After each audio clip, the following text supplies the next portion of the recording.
귀한 예물 구별하여 드립니다. 하나님 이 예물 받아주시고 주님의 나라를 위해서 아름답게 쓰임받을 수 있는 귀한 예물 될 수 있도록 하나님 함께하여 주시옵소서. 또 하나님 예배 시간을 통하여서 우리가 정말 하나님께서 우리를 향한 뜻을 발견하고 우리가 정말 하나님의 자녀로서 부족함이 없는 삶을 살아낼 수 있도록 주의 성령께서 각 심령들 가운데 역사하여 주시옵소서. 이 모든 것 우리 주님께 의탁드리오며 다시 오실 우리 주 예수 그리스도의 이름으로 기도 올려드렸습니다. 아멘. 네, 오늘은 믿음과 삶, 또 믿음의 행위라는 제목으로 하나님 말씀 전하도록 하겠습니다. 자, 사랑하는 여러분 머릿속에 이 믿음이라고 하는 단어를 떠올려 보면 그와 함께 어떤 이미지들이 연상이 되십니까? 이 기독교의 믿음이라는 것은 우리가 그냥 믿고 싶은 거를 그냥 계속해서 애써 의지를 들여서 믿는 것을 믿음이라고 이야기하지 않습니다. 이 기독교의 믿음은요, 사실에 근거한 믿음입니다. 어떤 사실입니까? 성경에 나타나 있는 하나님께서 하신 일, 또 앞으로 하실 일에 대해서 우리가 그것을 믿는 것입니다. 이것을 그냥 믿는 것이 아니라 나의 지성과 감정과 의지를 들여서 전인격적으로 하나님께서 하신 일들, 이 성경의 내용들을 수용하고 받아들이는 것이 우리 기독교 믿음의 특징이라고 할 수 있는 것입니다. 여러분, 이 지정의를 통하여서 전인격적으로 수용을 한다라는 것은 어떤 것을 뜻하는 것일까요? 그것은 이 성경을 통해서 확인된 하나님께서 하신 일을 사실로 믿고 그 믿는 바대로 살아가는 것을 의미하는 것입니다. 여러분, 이렇게 되면요, 어떻게 될까요? 결국 이 믿음이라는 것은 우리 삶이 따라올 수밖에 없는 것입니다. 즉, 이 믿음과 우리의 삶의 행위, 또 우리의 믿음의 삶은요, 동전의 양면과 같이 이거를 서로 뗄래야 뗄 수 없다라는 것입니다. 한번 제가 쉬운 예를 한번 들어보겠습니다. 여러분, 빨간불이 되면요, 차가 멈춥니까? 섭니까? 멈추죠. 초록불이 되면 차가 어떻게 됩니까? 출발을 하죠. 우리가 이런 것들을 횡단보도에 서서 차로에 있는 빨간불이 차들이 보는 횡단보도가 빨간불로 바뀌고 횡단보도의 불이 초록불로 바뀌면 우리는 어떻습니까? 차가 멈출 거라고 생각을 하고 안심하고 길을 걷지요. 이것도 무엇입니까? 우리가 그럴 거라고 믿기 때문에 그 길을 건너갈 수가 있는 것입니다. 우리가 믿는 바에 따라서 어떻습니까? 행동하고 있다라는 것입니다. 가만히 돌이켜보면요, 우리 삶의 전반에 이 믿음이라는 것은요, 우리가 살아가는 모습을 만들어낸다고 해도 과언이 아닙니다. 무엇이라고요? 우리가 믿는 바에 따라서 우리가 행동을 한다라는 것입니다. 그래서 이 믿음과 행위는요, 믿음과 삶이라는 것은 동전의 양면과 같습니다. 특별히 교회 안에서의 믿음은요, 우리가 하나님을 어떻게 인식하고 어떻게 믿느냐 하는 것과 직결되어 있습니다. 기독교는 하나님이 보이지 않으시지만 지금도 살아계셔서 온 세상을 다스려가고 계시는 만왕의 왕이시라는 것을 어떻습니까? 믿는 것입니다. 그렇기 때문에 세상 모든 영역 안에서 하나님의 통치와 다스림이 미치지 못하는 영역이 없다는 것을 믿는 것입니다. 하나님이 지금도 주인이시고 여전히 자신의 믿는 백성들을 통하여서 이 땅 가운데 하나님의 통치의 주권을 행사하고 계신다는 것을 우리는 믿는 것입니다. 이런 하나님께서요, 세상을 창조하셔서 인간에게 이 세상을 맡기셨습니다. 여러분, 우리 인간은요, 하나님을 대신하여서 세상을 다스려가는 존재입니다. 하나님과의 관계 속에서 세상의 대리통치자로서의 사명을 지닌 존재가 바로 우리 인간이라고 할 수 있는 것입니다. 이런 하나님과의 관계를 인정하고 받아들이는 것이 기독교의 신앙입니다. 성경에 기록된 이러한 내용을 믿고 하나님과의 올바른 관계 가운데서 살아가는 이들, 즉 무엇입니까? 하나님을 창조주로, 우리의 주권자로 인정하면서 살아가는 이들이 바로 기독교인이라고 할 수 있는 것이죠. 이 모든 것에는 어떻습니까? 하나님을 향한, 또 하나님께서 우리에게 하신 일에 대한 믿음이 있는 것입니다. 여러분, 그렇기 때문에 히브리서 11장에는요, 이 믿음이 없이는 하나님을 기쁘시게 못한다라고 기록되어 있습니다. 이 믿음이라는 것은 하나님을 하나님으로 온전히 인정하는 행위이자 우리 자신이 창조주 하나님과 어떤 관계에 있어야 하는지를 인식하고 그거를 인정하는 것이기 때문에 그런 것입니다. 믿음은 하나님이 우리에게 하신 일과 또 우리에게 하실 일들의 우리 삶 가운데 실제화되게 합니다. 그렇기에 이 믿음은 하나님께서 이뤄놓으신 그 모든 것들이 우리 개인에게 효력이 있게 하는 것이죠. 그래서요, 이 교회 우리가 함께 신앙생활하고 있는 교회에서는 믿음이 성장했다, 또 믿음이 좋다라는 표현들이 자주 통용되는 것입니다. 왜 그렇습니까? 그 모든 것의 출발이 바로 여기서부터 시작하기 때문에 그런 것입니다. 믿음이 성장해야 이 땅에서 하나님께서 이뤄놓으신 수많은 것들을 우리가 실제적으로 경험하고 흔들리지 않고 이 세상 가운데서 하나님의 백성으로 살아갈 수 있기 때문에 그런 것이지요. 그래서 이 기독교인들에게 믿음이라는 것, 믿음의 성장이라는 것은 매우 중요한 주제가 될 수밖에 없는 것입니다. 자, 그런데요, 이 믿음이라는 것이 성장했다 또는 믿음이 좋다라는 표현을 할 때 아무것도 안 하는 사람들에게 그런 표현을 쓰는지를 가만히 생각을 해 보십시오. 사실 그렇지 않다라는 것입니다. 반드시 믿는 바에는 행위가 수반된다고 제가 설교 초반에 말씀드렸죠. 근데 어떤 행위를 보고 우리가 저분을 보면 참 믿음이 좋다, 믿음이 성장했다라고 표현을 쓰십니까? 어떤 모습을 보면서 여러분들은 저 사람이 믿음이 대단해 이런 표현들을 쓰십니까? 머릿속에 떠오르면 다양한 이미지가 아마 떠오를 것으로 여겨집니다. 여러분들이 가지고 있는 경험과 배경에 따라서 다양한 이미지가 보여질 것입니다. 우리가 믿음이 좋다고 생각했을 때 떠오르는 수많은 이미지가 있지만 저는 시간상 우리가 보편적으로 동의할 만하고 보편적으로 떠오를 만한 두 가지 정도만 한번 생각해 보았으면 좋겠습니다. 먼저는 종교적인 열심입니다.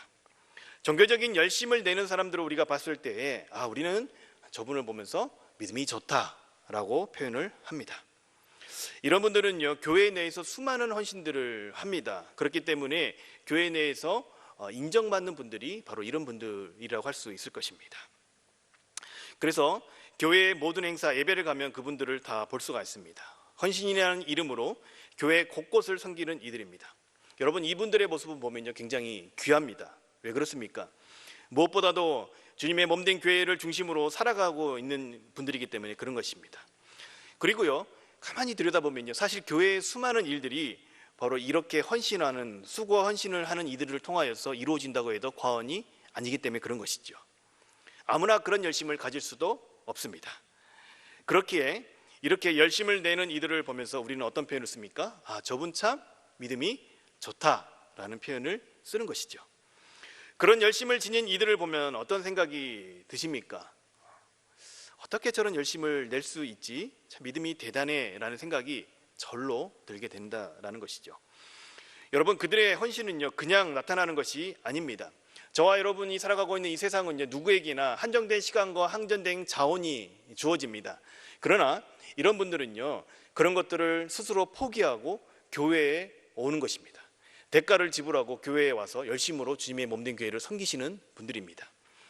교회에 오지 않고 나를 위해 시간을 쓰고 물질을 쓰면 더 많은 것들을 할 수 있는데 그것을 스스로 포기하는 것이 여러분 그게 쉽지가 않습니다. 그렇기 때문에 자신의 것을 포기하고 열심을 내는 이들을 보면서 우리는 믿음이 대단하다라는 생각이 든다는 것이죠.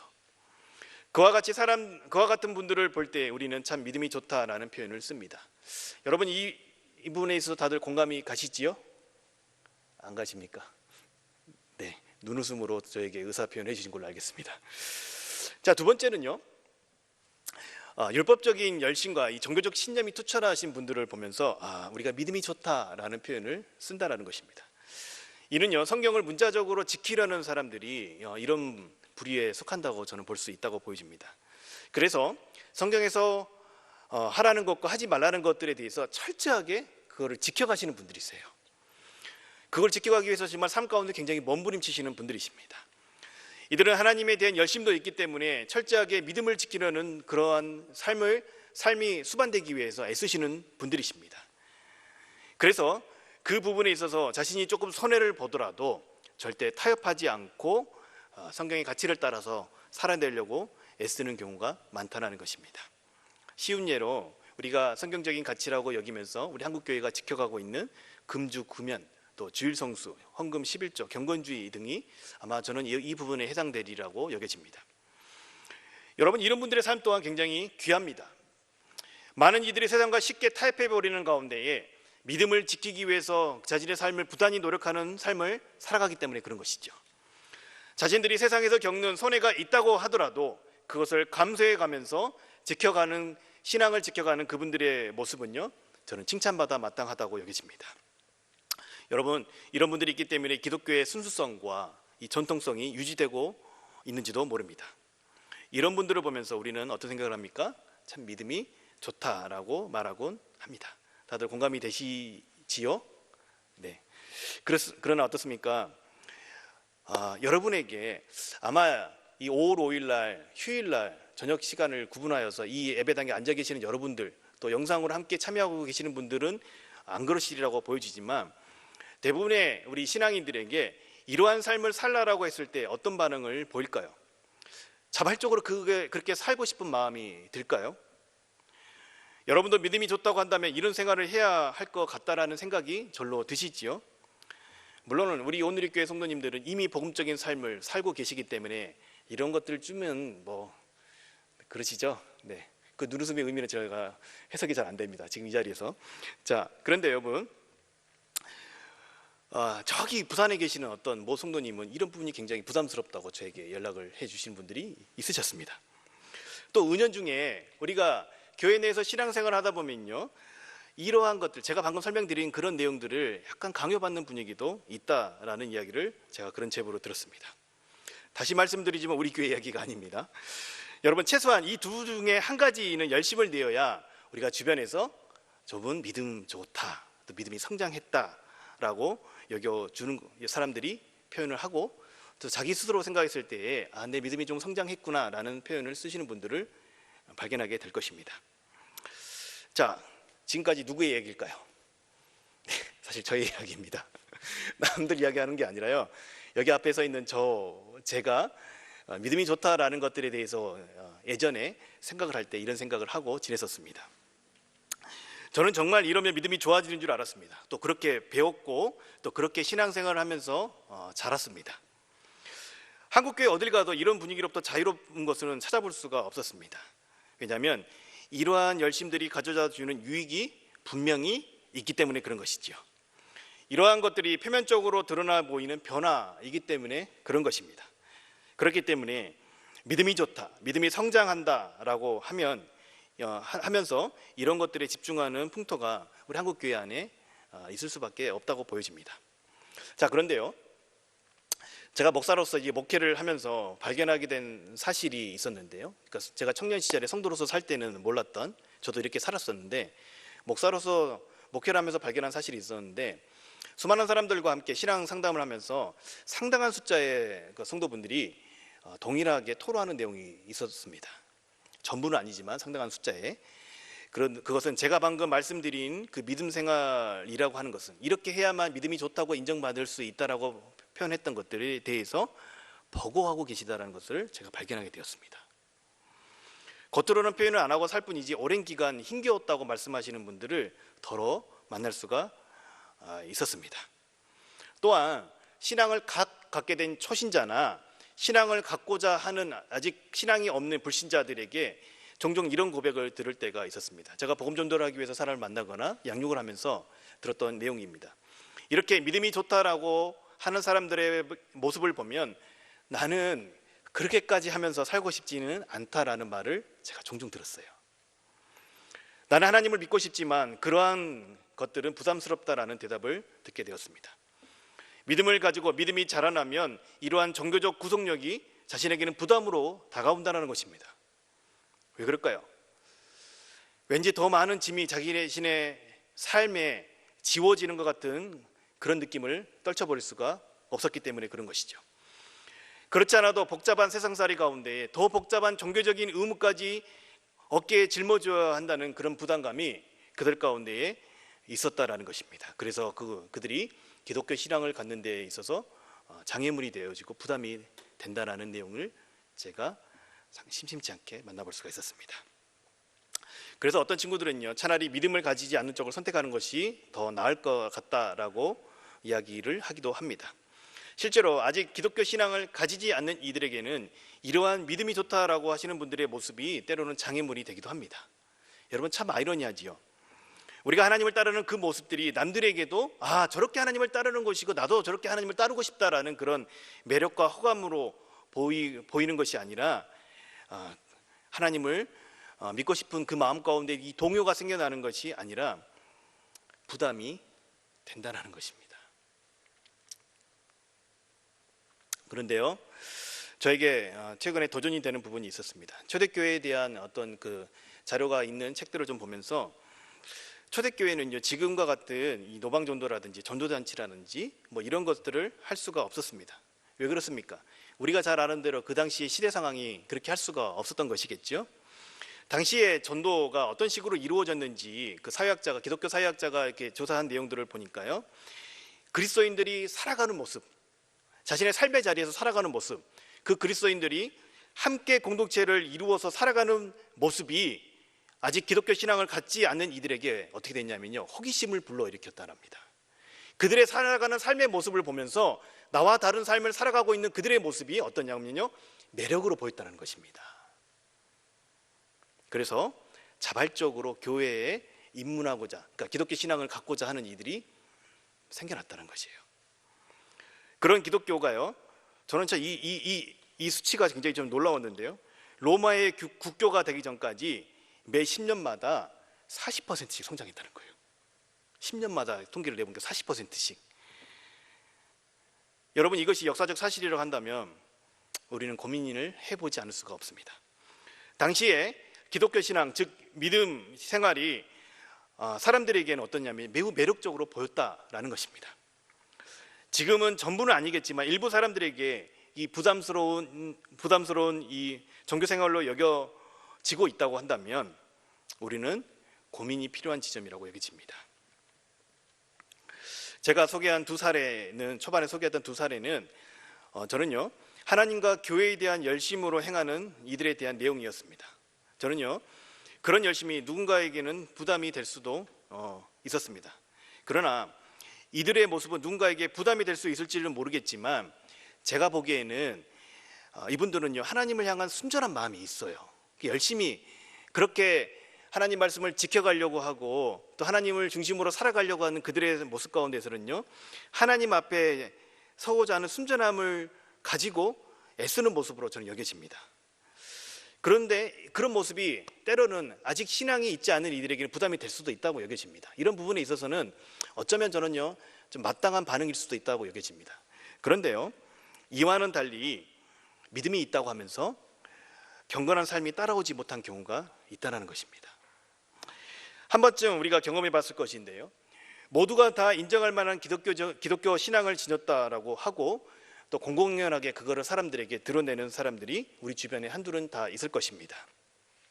그런데 그 사람의 행동을 보면 의문이 들 때가 있어요. 어떤 의문이 들 때가 있습니까? 아니, 믿음이 있다고 하면서 어떻게 저렇게 행동할 수가 있을까? 아니, 믿음이 있다고 하면서 어떻게 세상 사람들보다 더 못한 저런 결정을 내릴 수가 있을까라는 의문을 양산해내는 사람들이 있다는 것입니다.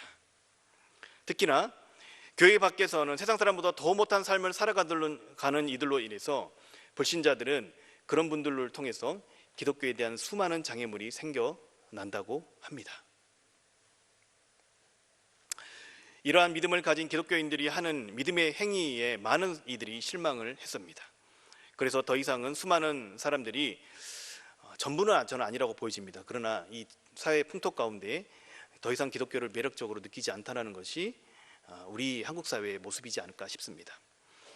어느 누군가의 믿음이 좋다는 행위가 다른 누군가에게는 기독교에 대한 편견과 오해와 진리의 왜곡 등으로 장애물을 심어주기도 한다는 것입니다. 저는 개인적으로 복음의 진리를 전하고 가르쳐야 될 책임이 있는 목사로서 이런 부분들을 생각하면 참 제 마음이 참 아파옵니다. 우리의 믿음의 행위가 초대교회처럼 사람들이 그 모습을 보고 기독교에 입문하고 싶어하는 마음이 왜 생기지 않는 것일까? 어디서부터 이런 문제가 발생되었던 것일까에 대한 제 안에 질문이 생겨나는 것입니다. 왜 그렇습니까? 저도 그 시절을 보내왔고 또 그 시절을 함께 보내고 있기 때문에 그런 것이죠. 그래서 우리가 다시 한번 기독교에서 말하는 믿음이 어떤 것인지 다시 한번 고민해 보았으면 좋겠습니다. 또한 진정한 의미의 믿음이 지금의 보통의 그리스도인들이 인식하는 믿음과 얼마나 차이가 있는지 함께 생각해 보도록 하겠습니다. 여러분, 믿음이라는 것은 성경 속에 나타난 하나님이 나와 온 세상 가운데 하신 일들을 우리가 받아들이는 것이죠. 특별히 예수 그리스도를 통하여서 우리 가운데 이루신 일들을 받아들이는 것이 믿음입니다. 그것도 어떻게 해요? 우리의 지성과 감정과 의지를 동원하여서 전인격적으로 수용하는 것입니다. 여러분, 여기에는요 깊은 의미가 숨겨져 있습니다. 먼저 우리 주님께서 내게 하신 일이 무엇인지 우리가 알고 있어야 이것이 가능하다는 것입니다. 그냥 아는 것에서 끝나는 것이 아니라 그것이 내가 살아가는 내 삶에 의미를 주어야만이 우리가 그것을 수용할 수가 있는 것입니다. 주님께서 하신 일이 내 삶에 의미를 지니게 되면 어떻습니까? 이 성경에 있는 모든 내용들이 어떻게 우리 안에 전적으로 수용이 되는 것이죠. 그렇다면 내가 주님이 하신 일을 전인격적으로 수용하며 살아갔을 때에 우리 가운데에 어떤 일들이 일어날까요?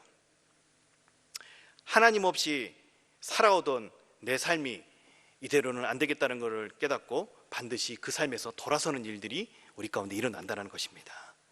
이것을 기독교에서 무엇이라고 표현합니까? 회심이라고 표현하는 것이지요. 또 영접했을 때 바로 이러한 것들이 일어나는 것이죠. 그렇기 때문에 기독교는 이 회심 사건, 이 영접이라는 것을 굉장히 중요하게 여깁니다. 이 회심이라는 것은 내 인생이 내 뜻대로, 내가 원하는 대로, 내가 세상의 중심이 되어서 살아가는 그러한 자기중심적인 삶의 방식을 내려놓는 것을 말하는 것입니다.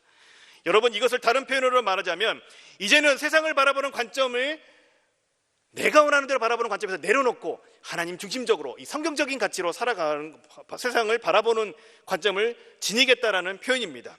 우리의 세계관과 가치관이 변했다고 할 수 있는 것이죠. 하나님 없이 괜찮다는 생각의 기본적인 틀을 내려놓는 것을 의미하는 것입니다. 내가 세상의 중심이 아니고 나를 위해서 모든 것을 했던 그러한 삶의 방식을 내려놓는 것이 바로 회심이라는 것입니다. 그리고 내 삶의 중심에 누구를 모십니까? 하나님을 모시겠다고 선언하는 것입니다. 이것이 바로 회심이고 우리가 믿음을 갖는 첫걸음입니다. 여러분, 그리고 난 후에 이런 사람들에게 나타나는 특징이 있습니다. 그것은요 바로 하나님의 성품이 그 사람에게 나타난다는 것이에요. 왜냐하면 자기중심성에서 벗어나 하나님을 주인으로 모시고 살면요, 그 말은요 하나님을 우리가 섬기면서 살아간다는 거 아니겠습니까? 우리 인간은 섬기는 대상의 성품이 우리 안에 담기고 그것이 우리 삶 가운데 드러나게 되어 있습니다. 왜냐하면 인간 창조의 특징 때문에 그런 것입니다. 하나님은 하나님을 섬기는 존재로 창조하셨습니다. 또한 우리 인간은 태초에 창조되었을 때 하나님의 형상을 따라서 창조된 존재입니다. 여러분, 이것은요 무엇을 의미하냐면 인간이 하나님을 반영할 수 있는 존재로 창조되었다는 것을 의미하는 것입니다. 우리가 죄로 인해서 하나님을 거부하고 하나님과 단절된 관계 가운데 들어가기 전에는요 원래 인간의 모습은 바로 그런 모습이었습니다. 이런 하나님과의 관계가 죄로 인해서 단절되었고 인간은 더 이상 하나님을 반영할 수 없는 존재가 된 것입니다. 그리고 우리 안에 하나님이 아닌 다른 대상들을 섬기고 하나님이 아닌 대상들을 반영하면서부터 우리 인간의 삶 가운데서 하나님이 아닌 것들이 드러나기 시작하는 것이죠. 그래서 하나님이 아닌 것들이 우리 인간들을 통해서 드러남으로써 하나님의 질서가 깨뜨려진 세상이 된 것입니다. 그것이 지금 저와 여러분이 살아가고 있는 세상의 모습인 것이죠. 그러나 저와 여러분이 회심을 하게 된다는 것은 그것은 무엇을 의미하는 것일까요? 그것은 우리 중심에 우리 주님이 계시고 하나님과의 관계가 회복이 되는 것입니다. 즉 태초에 창조된 하나님과 인간과의 관계가 회복이 되는 것입니다. 또 하나님과의 관계, 우리가 지금 그분을 어떻게 인식하고 살아가는 것입니까? 창조주 하나님으로 인정하면서 살아가는 것이지요. 여러분, 이것을 다른 표현으로 말씀을 드리자면 우리가 하나님과의 관계가 회복이 되어지면요 우리 안에 하나님의 성품이 드러나게 된다는 것입니다. 왜 그렇습니까? 우리 인간은 그렇게 하나님의 형상을 반영할 수 있는 존재로 창조되었기 때문에 그런 것입니다. 여러분, 이러한 사상은요 성경 곳곳에서 나타납니다. 우리가 이것을 정말 놓치면 안 됩니다. 죄된 인간이 자기중심성에서 벗어나 하나님 중심적인 삶을 살아가면 나타나는 현상은 반드시 하나님의 성품이 우리를 통하여서 드러난다라는 것입니다. 그래서 베드로후서 1장 4절에 이렇게 기록되어 있습니다. 너희가 정욕 때문에 세상에서 썩어질 것을 피하여 신성한 성품에 참여하는 자가 되게 하려 하셨다라는 표현이 바로 이러한 것들을 통하여서 나타나는 것이지요. 그렇게 진정한 회심을 경험한 사람이라면 그 사람에게서는요 기존의 삶의 방식이 아니라 하나님의 성품이 그 사람의 삶을 통하여서 드러나는 것입니다. 우리 안에 하나님의 성품이 드러나는 것이 우리가 하나님을 믿는 또 다른 표현인 것입니다.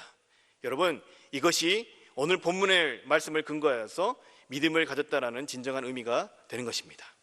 자, 쉽게 다시 한번 정리하자면요, 우리가 하나님에 대한 믿음을 지녔다라는 것은 그것은 하나님의 성품을 지니게 되었다라는 것을 말한다라는 것입니다.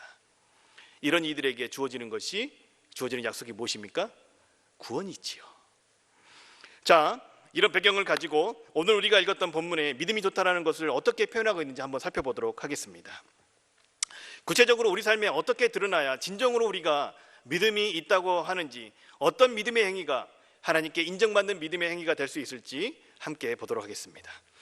여러분, 우리가 읽고 있는 이 데살로니가 후서는요, 지금 그리스에 있는 데살로니키라는 그 도시 지역에 보낸 편지입니다. 바울의 편지입니다.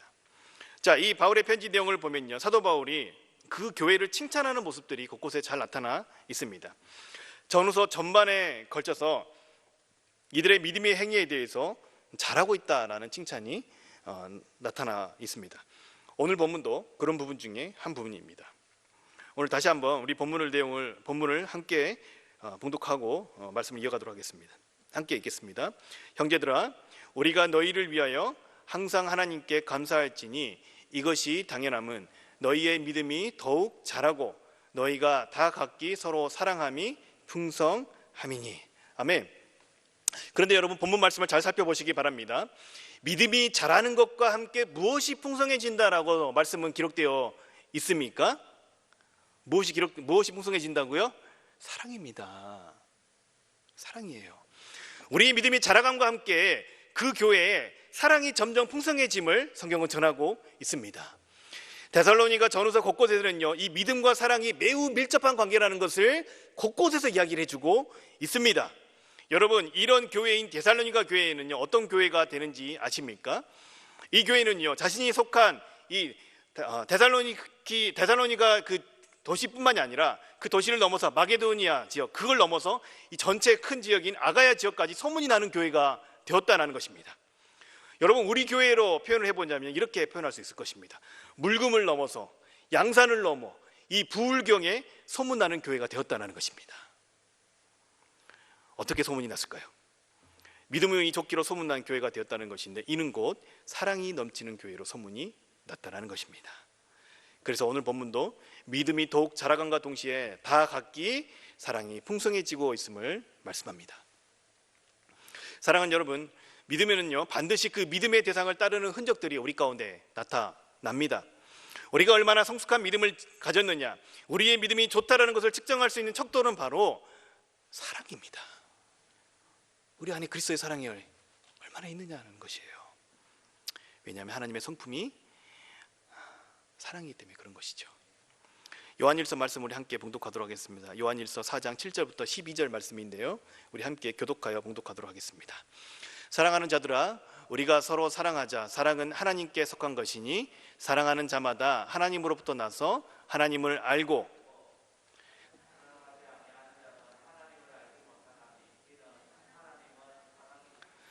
하나님의 사랑이 우리에게 이렇게 나타난 바 되었으니 하나님이 자기의 독생자를 세상에 보내심은 그로 말미암아 우리를 살리려 하심이라.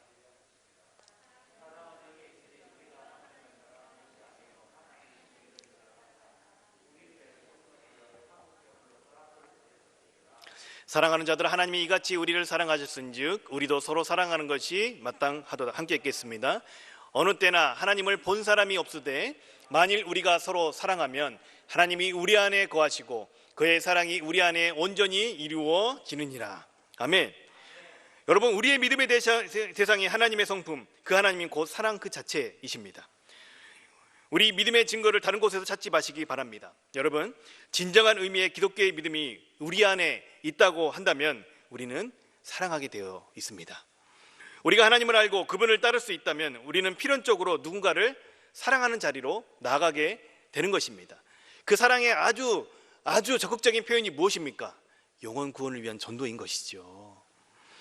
여러분, 사랑할 만한 감정을 느끼는 사람은 누구나 그런 사람은 사랑할 수가 있습니다. 그 마음 가운데 보고만 있어도 사랑의 감정이 솟아나는 것을 사랑하지 못하는 사람이 누가 있겠습니까? 그런데 여러분, 성경에서 말하는 사랑은요, 사랑할 수 없는 사람도 사랑하게 되는 것을 말합니다. 그것이 어느 한 사람의 일방적인 사랑만을 말하는 것이 아니라 오늘 본문의 표현처럼 우리가 다 각기 서로 사랑해 가는 것을 말하고 있는 것입니다. 우리 교회가 우리 각 사람이 성숙한 믿음을 지녔다고 한다면 우리는 필연적으로 각 사람이 서로를 향한 사랑의 행위가 드러나야 한다는 것입니다. 그것이 바로 우리의 믿음의 증거이고 그것이 바로 우리의 자랑이 되어야 하는 것이죠. 사랑하는 여러분, 제가 초반에 나눴던 믿음이 좋다고 하는 사람들이 하는 행태, 믿음의 모습이 믿음의 전부는 저는 아니라고 보여집니다. 물론 값진 모습이고 귀한 모습이긴 하지만 그런 것으로 자신의 믿음이 좋다고 드러내는 사람은 저 개인적으로 봤을 때 미성숙한 성도일 확률이 높다고 보여집니다. 여러분, 믿음의 증거는요, 서로 각기 사랑하는 것입니다. 사랑할 수 없는 사람을 사랑하기로 결단하며 나아가는 사람이 진짜 믿음이 좋은 사람입니다. 그것이 바로 우리 주님께서 보이신 사랑의 모습이고 그것이 바로 복음의 내용이기 때문에 그런 것이죠. 우리가 왜 복음 전도를 합니까? 왜 우리가 영혼 구원을 위해서 사람들에게 나아갑니까? 사랑에 대한 적극적인 표현이 바로 복음 전도이고 영혼 구원이기 때문에 그런 것입니다. 우리 주님께서 사랑받을 조건이 없는 우리를 먼저 사랑해 주셨습니다. 로마서 5장 8절에 보면요, 이렇게 기록되어 있습니다. 우리가 아직 죄인 되었을 때 그리스도께서 우리를 위하여 죽으심으로 하나님께서 우리에 대한 자기의 사랑을 어떻게 해요? 확증하셨느니라. 우리 주님께서 여전히 죄인 되었던 우리를 먼저 사랑해 주셨습니다. 자신을 창조하신 하나님을 거부하고 심지어 우리를 구원하기 위해 보내신 예수 그리스도마저도 거부하고 못 바꿨던 우리를 끝까지 참아내시고 사랑하신 분이 누구이십니까? 저와 여러분이 섬기고 있는 바로 그 하나님 아니겠습니까? 그런데 그런 우리를 어떻게 하셨습니까? 끝까지 참으시고 우리를 위해서 자기 자신을 십자가에 내어 주셨습니다. 창조주로서 피조물을 향한 놀라운 책임 있는 사랑의 모범을 우리에게 보여주셨습니다. 왜 하나님께서 독생하신 아들을 내어줄 수밖에 없었습니까? 그것은 하나님이 사랑이시기 때문에 그런 것입니다. 그 하나님의 사랑의 수혜를 입어 구원을 이룬 자들이 바로 저와 여러분 아니겠습니까? 여러분, 우리가 회심을 했다고 한다면, 이 사실을 믿는 이들이라고 한다면, 믿음이 더욱 성숙해지고 있다고 한다면 반드시 우리 삶에 하나님의 성품인 사랑이 더욱더 풍성해져야 하는 것이죠. 여러분, 우리가 하나님을 사랑하고 이웃을 사랑하는 그 바탕 가운데에 우리가 하는 그 모든 것들이, 모든 믿음의 행위가 저는 온전한 가치를 이룰 수 있다라고 여겨집니다. 그래야만이 여러분 참된 가치를 발견할 수가 있는 것이에요. 그렇게 우리가 하나님과 사람들을 사랑하는 마음으로 우리의 모든 믿음의 행위를 해야만이 그런 모습을 통하여서 그곳에서 다른 이들이 하나님을 볼 수 있다는 것입니다. 여러분, 사랑이 없는 모든 행위는 제대로 된 가치를 발휘하기 힘듭니다. 왜냐하면 우리 기독교는 하나님의 사랑이 기반이 되기 때문에 그런 것이죠. 하나님의 사랑이 없이는 그 누구도 구원에 스스로 이룰 수 있는 이들이 없기 때문에 그런 것입니다. 그렇기에 그 사랑의 가치를 잃어버리고서는 어느 누구도 스스로 그리스도를 온전히 따른다라고 할 수 없는 것입니다. 여러분, 우리가 믿음이 있다면 반드시 서로 사랑하기에 힘쓰게 될 것입니다. 여러분, 우리 잠시 생각해 보았으면 좋겠습니다. 여러분 주변에 있는 인물들을 한번 떠올려 보십시오. 우리 주변에 있는 사람들의 모습 가운데서 어떤 사람들의 모습에서 여러분들이 호감을 느끼시고 매력을 느끼십니까? 그 사람이 가지고 있는 외적인 매력을 제외하고 한번 생각해 보시기 바랍니다. 가만히 생각해 보면 여러분이 호감이 가고 마음이 가고 함께 시간을 보내고 싶은 사람은 누구입니까? 바로 사랑이 넘치는 사람들입니다. 여러분, 우리는 왜 그런 사람을 만나면 늘 행복하고 기분이 좋을까요? 또 그런 사람의 곁에 왜 오래 머물고 싶을까요? 왜 그럴까요? 여러분, 왜 그럴 거라고 생각하십니까?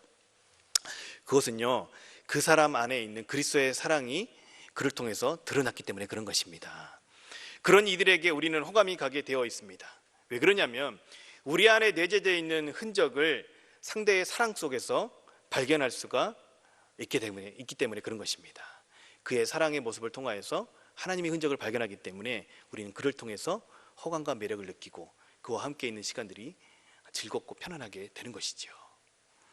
사랑할 수 없는 사람을 사랑하고 사랑하기 위해서 지속적으로 결단하는 그리스도인들의 모습을 보고 아직 하나님을 모르는 사람들은 매력을 느끼고 호감을 갖고 기독교의 믿음을 갖기를 원하게 될 것입니다. 우리 교회가 이 땅에서 어떻게 소문이 나야겠습니까?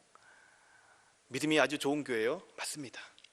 수많은 이 사역을 하고 수많은 이들이 이곳에서 모이고 그러한 소문들 다 좋은 소문이라고 보여집니다. 그러나 더 구체적으로 어떤 소문이 나야 할까요? 오늘 본문의 말씀에 근거해서 생각을 해보면 서로 다 각기 사랑하여 사랑이 풍성한 교회로 소문이 나야 할 줄 믿습니다. 그것이 이 묽은 범어 지역을 넘어서서 양산을 넘어서 이 부울경 지역에 우리 그렇게 소문이 나는 교회가 되기를 간절히 소망합니다. 하나님을 사랑하고 이웃을 내 몸과 같이 사랑하며 사는 것이 여러분 복음적 삶의 진수입니다. 그런 삶을 살았을 때에 진정한 의미의 복음 전도가 저와 여러분의 삶을 통해서 이루어지는 것입니다. 우리 모두 복음을 알고 그 복음을 누리고 믿고 살아내어 사랑이 넘치는 개인적인 삶과 우리 공동체가 되기를 주님의 이름으로 축복합니다. 이 시간 함께 기도했으면 좋겠습니다. 이 시간 기도하실 때에 하나님, 내가 하나님을 믿고 또 하나님을 따르는 삶을 살아가는 데 있어서 내 삶의 그 믿음의 증거가 더욱더 사랑이 풍성해지게 하여 주시옵소서. 하나님은 사랑이라고 하셨는데 내가 하나님을 반영하는 존재로서 하나님을 더욱더 깊이 알고 사랑해질수록 나를 통해서 많은 이들이 그리스도의 사랑을 알고 그리스도께 돌아오는데 내 삶이 쓰임받을 수 있도록 함께 이걸 놓고 우리 함께 기도하도록 하겠습니다. 함께 기도하시겠습니다. 아버지 하나님, 주님 앞에 나아갑니다. 우리가 주님을 사랑한다고 하면서 믿음이 있노라고 하면서 우리가 정말 우리에게 허락된 사람들, 우리가 만나는 수많은 사람들, 또 우리 공동체에 함께 있는 이들을 어떻게 사랑하고 어떻게 바라보고 나아가 있는지 한번 하나님 다시 한번 돌이켜보게 되어집니다. 사랑이신 그 하나님의 사랑을 알고 하나님이 사랑이신 그 하나님을 우리 마음속에 중심에 모시고 내가 그 하나님을 반영하는 존재로 살아가고 있노라고 하면서 주님, 제가 어떻게 사람들을 대하고 살았는지 하나님 다시 한번 돌이켜보게 됩니다. 주님께서 여전히 죄인 되었을 때 사랑할 만한 가치가 없는 저를 사랑해 주셔서 하나님의 자녀로 불러주시고 하나님의 사랑을 누리게 하시고 하나님을 알게 하시고 이렇게 하나님의 백성 공동체 가운데 함께 살게 하신 그 하나님의 사랑을 기억하여 주님, 저도 제가 생각하기에 흠모할 만한 조건이 없고 사랑할 만한 가치가 느껴지지 못한 이들이라고 하더라도 하나님 적극적인 사랑의 표현을 하며 그렇게 함께 각기 사랑하는 자리로 나아갈 수 있도록 주님, 그러한 삶을 살아낼 수 있도록 주의 성령께서 지키시고 붙드시고 역사하여 주시옵소서. 또한 우리 교회 공동체가 또 우리 각 셀이 바로 그러한 사랑의 공동체가 되어서 하나님 양산 땅을 넘어서 이 부울경을 넘어서 하나님 온 세계 곳곳 가운데 사랑이 넘치는 교회로, 사랑이 넘치는 공동체로, 사랑이 넘치는 우리의 개인의 삶으로 많은 이들이 우리의 삶과 우리 공동체를 보고 하나님의 사랑을 알고 주님께 돌아오는 데 쓰임받을 수 있는 귀한 삶이 될 수 있도록, 그러한 통로가 될 수 있도록 하나님 우리를 붙드시고 역사하여 주시옵소서. 그렇게 우리 가운데 함께 하실 주님을 기대합니다. 주님 소망합니다. 주님 간절히 바랍니다. 우리를 사용하여 주시옵소서. 다시 오실 우리 주 예수 그리스도의 이름으로 기도 올려드렸습니다. 아멘.